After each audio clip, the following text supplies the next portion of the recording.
Jadi pertanyaan yang pertama, dosa upahnya dosa rai, dosa ubuna.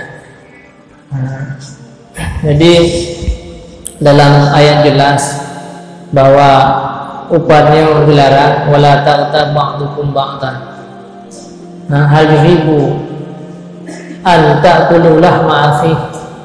Kata Allah bahwa jangan engkau mengupat sebahagian kamu dengan sebahagian, karena mengupat sebahagian kamu sebahagian itu bagaikan kamu memakan bangkai daripada saudara-saudara kamu. Jadi tiga tamu upatnya lagi tak paju bangki, lagi tak paju burung mati.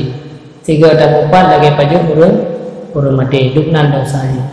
Maka dalam penjelasan para ulama, dalam penafsiran, dalam ijtihad para ulama, maka berkata ada.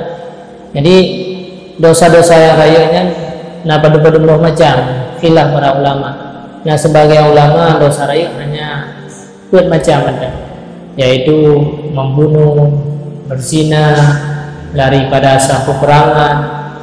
Kemudian ada sebagai ulama yang tambahkan sampai 2 kalimat-kalimat yang ikut dengan la'ana dalam Quran, la'ana dalam hadis, itu juga termasuk dalam dosa besar.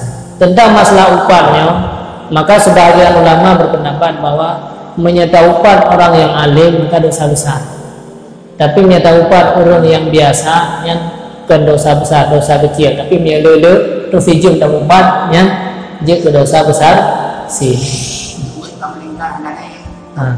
Yang dia sabu, ya, jadi yang namanya taksir keburukan orang lain itu mana ada upah, tak tegah keburukan orang lain yang dikenal dengan mau upah.